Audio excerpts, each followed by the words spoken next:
Boa noite, amada Igreja do Senhor. Boa noite ao nosso internauta. Se tiver algum visitante entre nós, seja bem-vindo, em nome do Senhor Jesus. É uma alegria estarmos aqui reunidos para mais uma vez recebermos mais da parte de Deus, como já temos recebidos louvores gloriosos até aqui.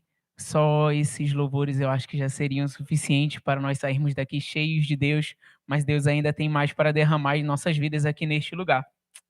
Fico muito feliz de estar aqui mais uma vez, tendo a oportunidade de ministrar a palavra do Senhor no culto da Jucade, essa temática que vem agora no mês de julho, Desafiando os Gigantes. A temática começou com o ministro Ed, depois veio a pastora Nayuf, depois o nosso presbítero Luciano, e agora eu tenho a honra de vos trazer essa mensagem. E cada mensagem carregou consigo um personagem que desafiou os gigantes na sua história, que teve que enfrentar uma espécie de problema, e hoje não será diferente, nós vamos abordar um personagem bíblico que passou por dificuldades e conseguiu vencê-las no nome do Senhor.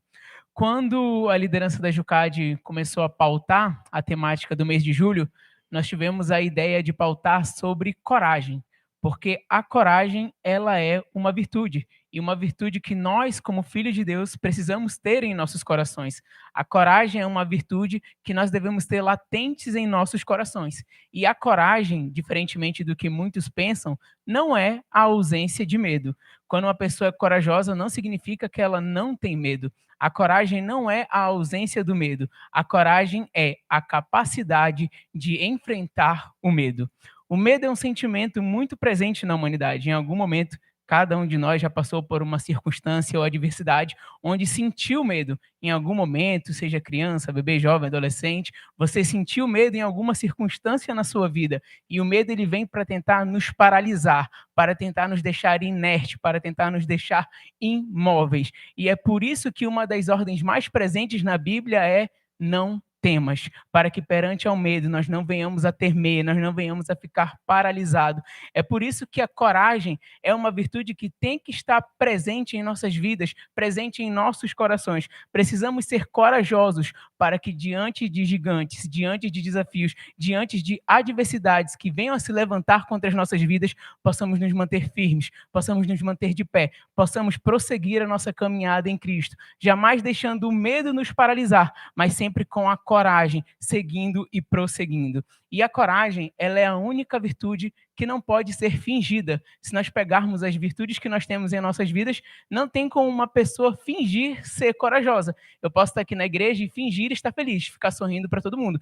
Eu posso estar aqui na igreja e fingir ser uma pessoa amorosa, dar beijos, abraços em todo mundo. Eu posso estar aqui na igreja e fingir que sou uma pessoa pacífica, que quero a paz, mas eu não consigo fingir que eu sou corajoso. Ou eu sou corajoso ou eu não sou corajoso. Não tem como uma pessoa fingir ser corajosa, porque perante a adversidade, se ela age, ela é corajosa. Se ela não age, ela não é. Então não tem como alguém fingir essa virtude. Por isso é tão importante nós termos verdadeiramente essa virtude latente em nossos corações. Nós precisamos estar cingidos e revestidos de coragem para prosseguir cada vez mais, para jamais deixar o medo nos paralisar.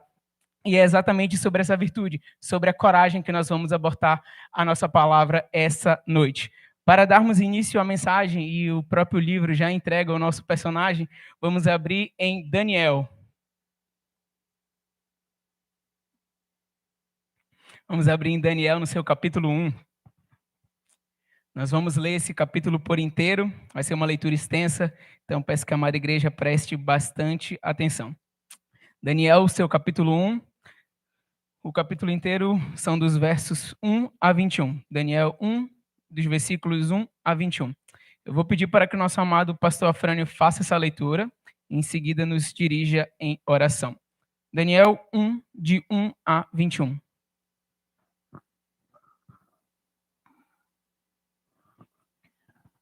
No ano terceiro do reinado de Jeoaquim, rei de Judá, veio Nabucodonosor, rei da Babilônia, a Jerusalém e a sitiou. O Senhor lhe entregou nas mãos a Jeoaquim, rei de Judá, e alguns dos utensílios da casa de Deus. A estes levou-os para a terra de Sinar, para a casa do seu Deus, e os pôs na casa do tesouro do seu Deus.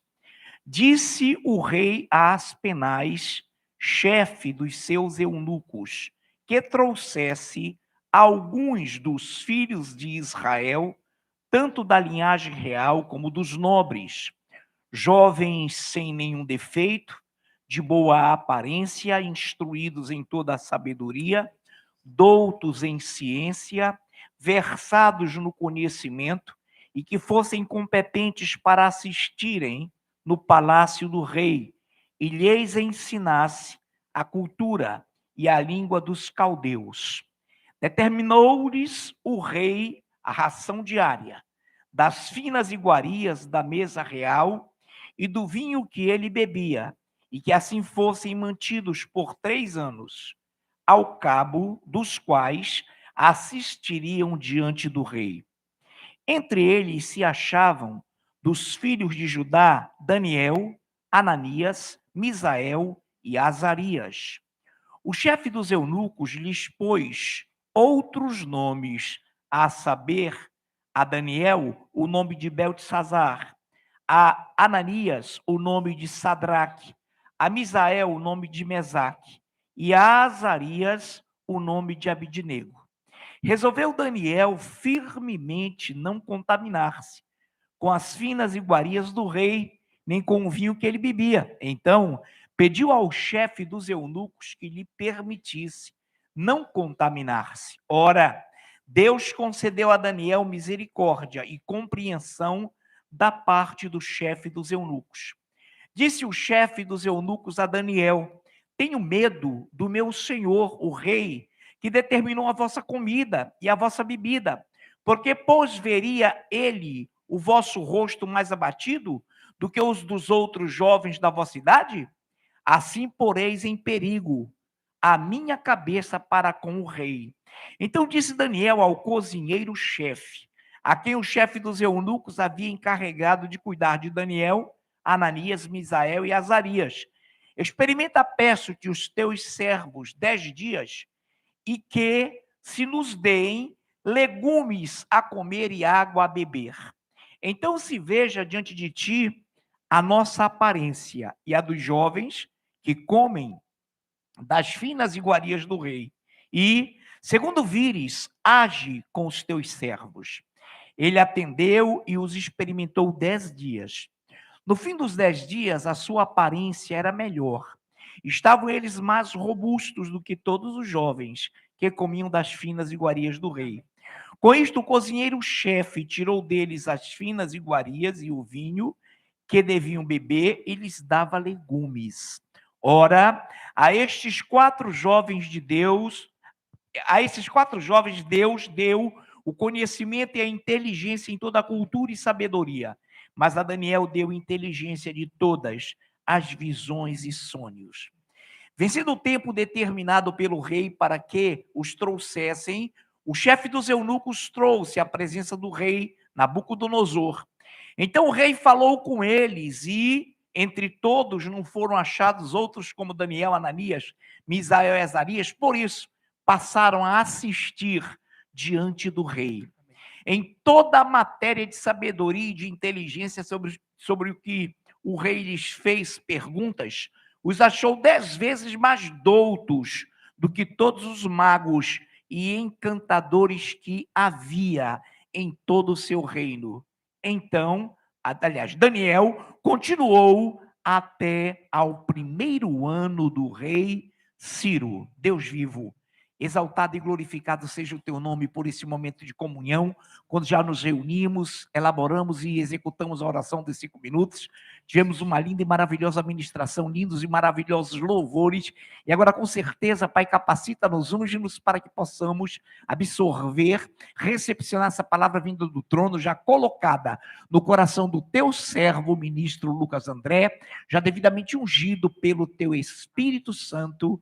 Amém. O Senhor entregou nas mãos dele Jeoaquim, rei de Judá, e alguns dos utensílios da casa de Deus. Nabucodonosor levou esses utensílios para Sinar, para o templo de seu Deus, e pôs na casa do tesouro de seu Deus.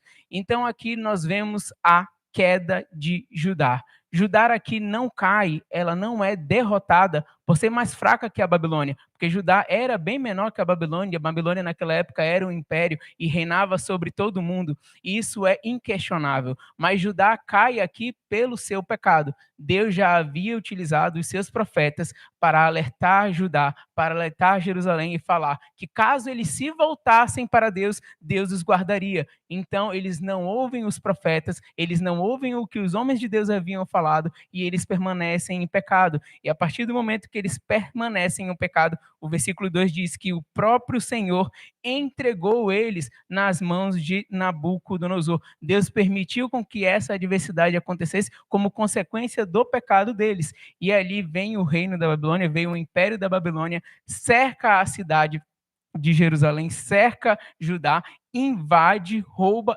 mata e leva alguns dos membros daquela cidade cativos para a Babilônia. E Daniel é um desses membros que é levado cativo. Daniel, um jovem, em uma tarde, em uma batalha, perde a sua nacionalidade. Ele se torna escravo, ele é levado como cativo. Em um momento, ele perde ali a sua família, ainda sendo jovem, talvez com o seu caráter não completamente formado, ele perde o amparo daqueles que o rodeiam. Ele perde ali as suas escolhas. Com certeza, Daniel tinha ali planos, tinha um planejamento, tinha um futuro, tinha metas para traçar, metas a cumprir, e a partir do momento que ele é levado cativo, ele perde o tato completamente com essas metas que ele tinha. Em um único momento, Daniel é levado para o centro da idolatria no mundo. Daniel, que sempre serviu a Deus, foi para o reino, para o império mais idólatra do mundo, que era a Babilônia. E é curioso como às vezes nós lemos a história e, legal, ele foi levado,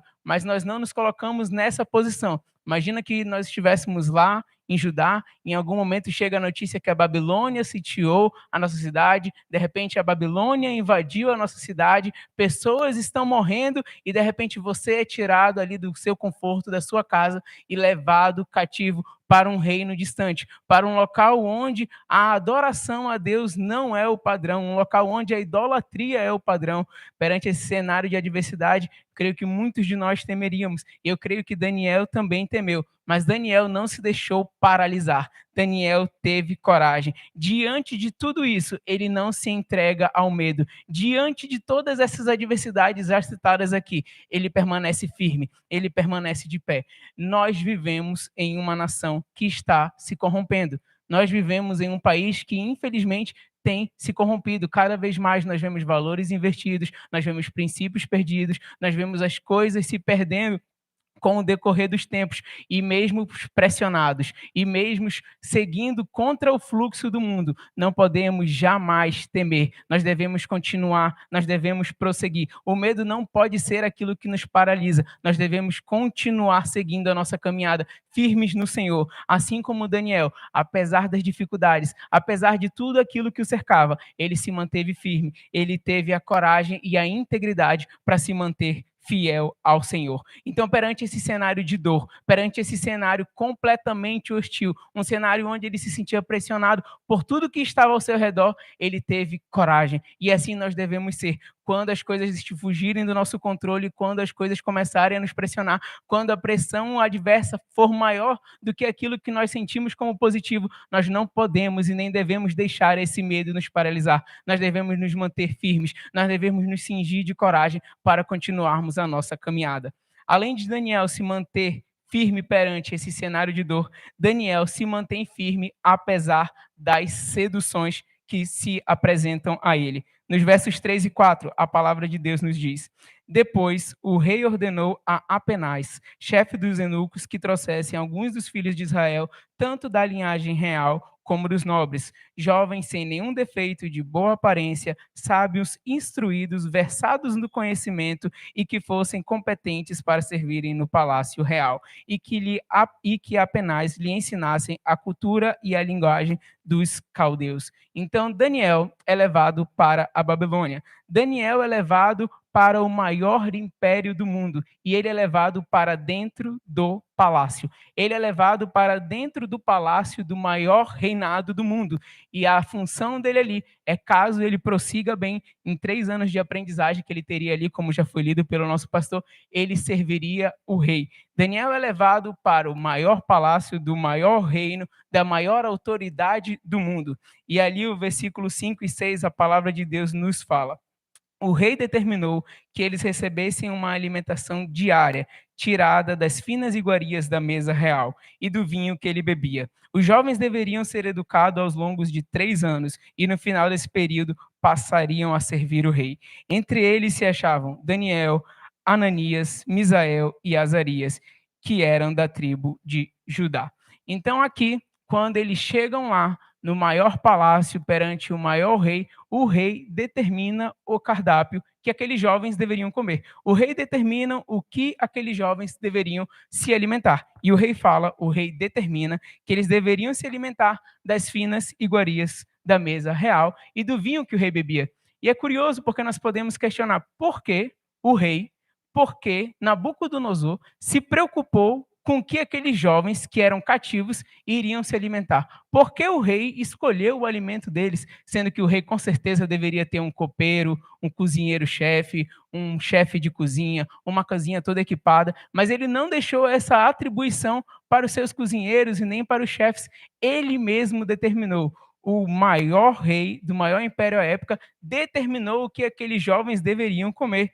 E nós podemos questionar, nossa, mas isso não seria importante. Mas Nabucodonosor ordena o cardápio deles e escolhe o cardápio deles pensando em algo que nós talvez não venhamos a observar, que é exatamente que ali naquela alimentação, ali naqueles critérios que eram servidos por Nabucodonosor, começaria uma mudança cultural em seus corações e nas suas mentes.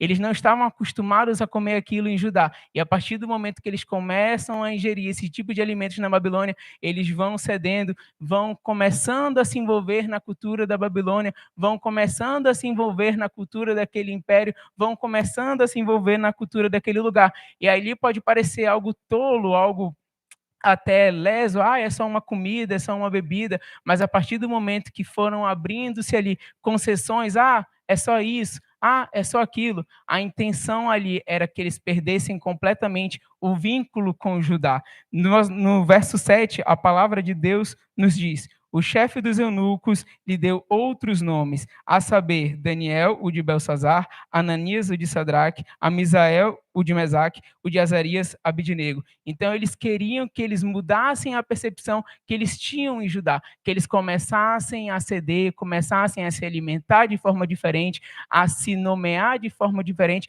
que eles começassem a criar concessões e assim ir cedendo, e cedendo, e cedendo, e cedendo, até o ponto que eles perdessem completamente os hábitos que eles tinham em Judá.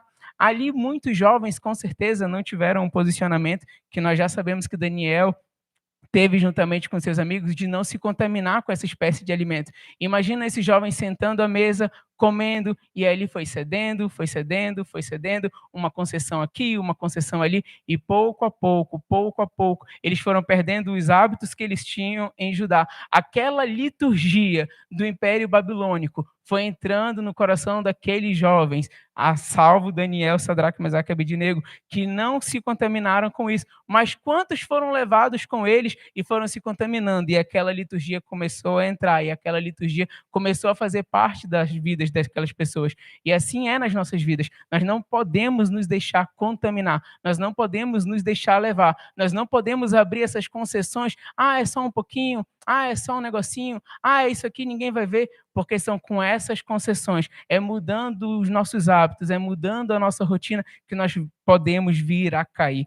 Os versículos 8 a 16, a palavra de Deus conta que Daniel decidiu não se contaminar com as finas iguarias do rei. E a partir do momento que ele toma a decisão, a palavra fala que ele se decidiu firmemente. Então ele decidiu e decidiu com firmeza em seu coração que ele não faria aquilo. Daniel aqui foi corajoso em seu posicionamento. Mas aqui nós aprendemos que coragem não é displicência ou loucura. Porque Daniel podia simplesmente bater o pé e falar: não vou comer isso, jogar comida na cara daqueles que estavam servindo, e com certeza Daniel seria castigado ou até morto por isso. Mas Daniel não. Ele age com sabedoria, ele age com prudência. Ele chama o chefe dos eunucos, ele pede para ser servido ali verduras, legumes e água, e ele ainda faz uma prova, provando que a ausência daqueles alimentos não o faria mal. E Deus concede graça a Daniel, tanto que Deus permite com que o chefe dos eunucos faça essa prova, e ele realmente verifica que os amigos de Daniel e Daniel estavam mais fortes, mais robustos. Então a coragem, ela não é simplesmente uma loucura, tipo, eu sou corajoso, eu vou fazer qualquer coisa e depois eu vejo no que dá. Não, coragem não é isso. Muitos mundo afora podem pensar que coragem é se deixar ser mordido por uma cobra, coragem é colocar a mão no formigueiro de saúvas, mas isso não é coragem, isso é mera loucura. A coragem, ela é uma competência preparada. A coragem, ela é uma virtude e nós precisamos ter essa virtude em nossos corações. Daniel teve a coragem e a sabedoria para contornar esse problema. Daniel não queria se deixar contaminar. Então, com muita sabedoria, com muita coragem, Daniel conseguiu contornar esse problema que estava na sua vida. Ele não negociou os seus pequenos princípios. Pode parecer muito pequeno, ele só ia comer a comida, mas ele não quis negociar esses pequenos princípios, porque nós sabemos que quem cede 1 centímetro hoje pode vir a ceder 1 quilômetro amanhã. Então, Daniel sempre foi muito firme, jamais quis negociar aquilo que ele considerava certo, jamais quis negociar os seus princípios, jamais quis negociar os seus valores. Por isso, lá na frente, mais à frente, em Daniel 6, em um outro momento da vida de Daniel, já em um outro império, não mais o Império Babilônico, já o Império Medo-Persa, a palavra de Deus nos conta que armaram para Daniel, ao ponto de Daniel ser jogado na cova dos leões. Essa era a pior forma de morte do Império Medo-Persa, era quando alguém era jogado na cova dos leões. E mesmo sabendo que Daniel estava sentenciado à morte caso orasse, ele decidiu abrir a sua janela e orar ao Senhor. Naquela época era proibido adorar outro Deus senão ao rei. Então Daniel, ao orar, foi jogado na cova dos leões. Foi jogado para que morresse na cova dos leões. Ali ele foi corajoso e fiel. Ele não negociou seus princípios, demonstrou a sua coragem mais uma vez. E o resultado disso todos nós já sabemos. Deus enviou ali um anjo para fechar a boca dos leões e nada aconteceu com Daniel. Então, durante toda a vida de Daniel, nós temos exemplos de coragem, exemplos onde Daniel agiu com coragem, agiu com firmeza, agiu com sabedoria para não negociar os princípios que Deus havia dado a ele, para não negociar os princípios da palavra de Deus. E o resultado disso na vida de Daniel são muitas bênçãos. Se nós lermos no verso 17, a palavra de Deus nos diz: ora, a esses 4 jovens Deus deu conhecimento, inteligência em toda a cultura e sabedoria, mas a Daniel deu inteligência para interpretar todo tipo de visão e sonhos. Deus concedeu a esses jovens sabedoria e inteligência, e particularmente a Daniel ainda concedeu o dom de interpretar sonhos e visões. Então, essa coragem, essa fidelidade demonstrada por esses jovens começa a surgir efeito. Eles começam a se destacar, porque Deus honra aqueles que o honram. Nos versículos 18 a 20, a palavra de Deus nos diz: ao final do tempo determinado pelo rei, o tempo de 3 anos, que os jovens fossem levados à sua presença, o chefe dos eunucos os levou à presença de Nabucodonosor. Então o rei falou com eles, e entre todos não foram achados outros como Daniel, Ananias, Misael e Azarias. Por isso passaram a servir o rei. Em toda a matéria de sabedoria e de inteligência sobre o que o rei lhes perguntou, achou eles 10 vezes mais sábio do que todos os magos e encantadores que haviam em seu reino. Então, após uma prova oral, não era uma prova de múltipla escolha que eles podiam ali chutar e acertar sem querer. Eles tiveram uma prova oral perante o rei da Babilônia, que no momento era a maior autoridade no mundo. Então, ali perante uma prova oral, esses 4 jovens são considerados 10 vezes mais inteligentes. E não é 10 vezes mais inteligentes do que os outros jovens. Não é que eles são 10 vezes melhores do que esses outros jovens que vieram de Judá. Não, eles são 10 vezes melhores do que qualquer mago ou encantador que tivesse no rei da Babilônia. Eles se sobressaíram 10 vezes mais sobre aqueles que o rei tinha sua total confiança. E a partir de então, eles passam a servir o rei. Aqui nós temos outro exemplo de como Deus honra aqueles que o honram. No versículo 21, a palavra de Deus fala: Daniel continuou ali até o primeiro ano do reinado de Ciro. Aqui nós temos uma referência que é muito importante. Daniel, como nós já sabemos e foi ministrado aqui, foi levado cativo pelo império da Babilônia. Daniel foi levado cativo pelo império da Babilônia, que o rei era Nabucodonosor. E Daniel passa a ser aqui maior que a própria Babilônia em relação à temporalidade. Daniel vai para o império e o império era babilônico, mas a palavra de Deus nos fala que ele prossegue até o reinado de Ciro. E Ciro já não é mais um rei da Babilônia, ele já é um rei do império Medo-Persa. Então a Babilônia cai, surge um novo império, surge um império Medo-Persa. E Daniel, já num novo império, é eleito ministro. Daniel foi ali honrado por Deus no império da Babilônia. Esse império cai, esse império acaba submergindo. Surge um novo império, um império Medo-Persa. E perante o império Medo-Persa, Daniel é honrado novamente. Daniel é levantado novamente por Deus. Então, a coragem de Daniel, a sabedoria de Daniel, a fidelidade de Daniel fez com que Deus olhasse para ele e o exaltasse, porque Deus honra aqueles que o amam, aqueles que o honram. A coragem de Daniel resultou em muitas bênçãos. A coragem de Daniel não vinha apenas da sua força ou do seu intelecto, mas a coragem de Daniel vinha do Senhor. Deus nos cinge de coragem, Deus nos reveste de coragem. Daniel havia entendido isso. A presença de Deus conosco é o antídoto, é o remédio para contra o medo. Quando nós entendemos que o Senhor está conosco, quando nós entendemos que o Rei do Universo está constantemente lutando e pelejando por nós, não há nada que venha nos parar, não há nada que venha nos paralisar. E Daniel tinha essa consciência, Daniel tinha essa verdade na sua mente e no seu coração. E para exemplificar isso, eu gosto muito de contar histórias da minha vida, e quando eu era criança, eu tinha muito medo de altura, muito medo, mas tipo um medo absurdo de altura. Eu sempre tive pavor de altura. E graças a Deus eu tenho bons pais que me instruíram em tudo. Talvez até brinco com a Kézia, quando a gente casar eu não souber fazer alguma coisa, não é por falta de instrução, é por esquecimento, porque aqueles dois ali me ensinaram tudo, de arroz e feijão, lasanha, carne e macarrão, desentupir uma pia, trocar uma lâmpada, tudo eu aprendi com eles. E eu lembro a primeira vez que eu fui trocar uma lâmpada com meu pai. O nosso apartamento é baixo, o teto não é tão alto, não é nada tão perigoso. Eu lembro do meu pai abrindo a escada, me dando uma lâmpada. Aí ele falou, tu vai tirar aquela e vai colocar essa. Eu, criança ainda, pequeno, lembro que eu subi uns 2 degraus da escada. Aí eu olhei para cima e falei, tá muito longe, não dá. O meu pai olhando para baixo, porque eu não tinha quase subido nenhum degrau da escada, falou, dá para subir mais, se tu subir mais, tu consegue. Aí eu falei, não vou subir, eu tenho medo de altura, que é o máximo que eu vou. Aí ele falou, não, tu consegue, vai. Eu falei, não vou, se eu subir eu vou cair. Ele falou, pode subir, tu não vai cair, não vai acontecer nada. E realmente não tinha perigo ali, as circunstâncias eram mínimas de risco de queda. E mais perante a palavra do meu pai, confiando no que ele estava falando, eu fui, subi, troquei a lâmpada e graças a Deus nada aconteceu. Já em outra oportunidade, já bem mais velho, a gente teve a oportunidade de viajar para Gramado. E lá em Gramado tem um parque muito legal que é o Open Park, e lá tem um arvorismo. E aí a gente chegou no parque, o papai falou, bora fazer o arvorismo? Aí eu, de férias, né, falei, vamos fazer o arvorismo.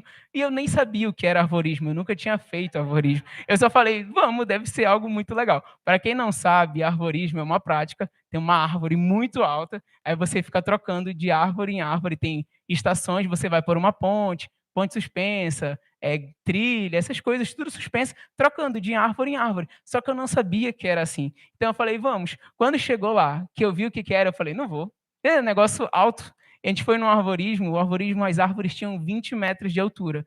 Para ter uma noção que o Insano é um pouco mais famoso, o Insano tem 41 metros. A árvore tinha 20 metros, era metade do Insano. Eu falei, eu não vou nisso. Aí o pai, vamos, eu já paguei. Eu falei, eu não vou. Ele, vamos, não vai acontecer nada. Aí, igual o exemplo da lâmpada, eu falei, se meu pai está falando que não vai acontecer nada, eu vou também. E aí eu lembro que cada estação era uma fase que ficava mais difícil. A primeira estação era uma ponte suspensa. Aí prosseguíamos, depois era uma ponte sem algumas partes. Aí depois nem era mais uma ponte, eram tocos de madeira. Aí depois não tinha mais os tocos de madeira, era só uma corda. Aí depois não tinha mais corda, era suspenso, você tinha que ir passando. E cada estação que ia, eu ia ali confiando no meu pai, confiando naquilo que ele havia falado.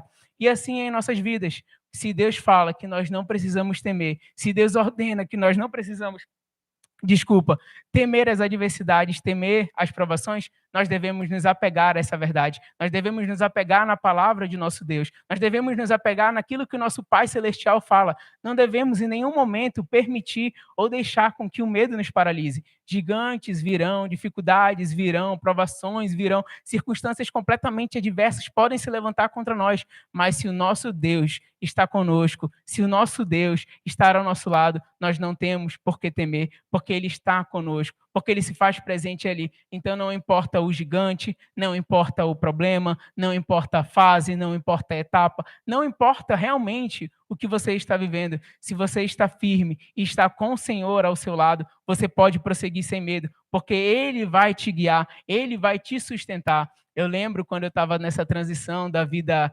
jovem, eu vou colocar assim, da vida adolescente para a vida adulta, eu fiquei, meu Deus, é muita coisa, eu vou ter que trabalhar, eu vou ter que estudar, eu gosto de treinar, vou ter que treinar, vou ter que me preocupar com o meu ministério, é muita coisa, como é que eu vou fazer isso? E é uma fase da vida assustadora, porque é uma mudança muito grande, é uma mudança muito abrupta, mas eu lembro que nesse momento eu me acalmei e eu me apeguei no Senhor. E essa transição foi bem mais fácil, porque a gente percebe nos pequenos detalhes que Deus está conosco. Até mesmo nessas transições que são às vezes preocupantes, que são momentos difíceis, Deus está conosco. Então, perante os problemas, perante as dificuldades, perante a qualquer gigante, que nós possamos desafiar esse gigante, não na força do nosso braço, não na força do nosso intelecto, mas sim na força que vem do Senhor, na coragem que Deus nos dá, na coragem que Deus nos cinge. Eu peço que a igreja fique de pé e o ministério de louvor possa subir.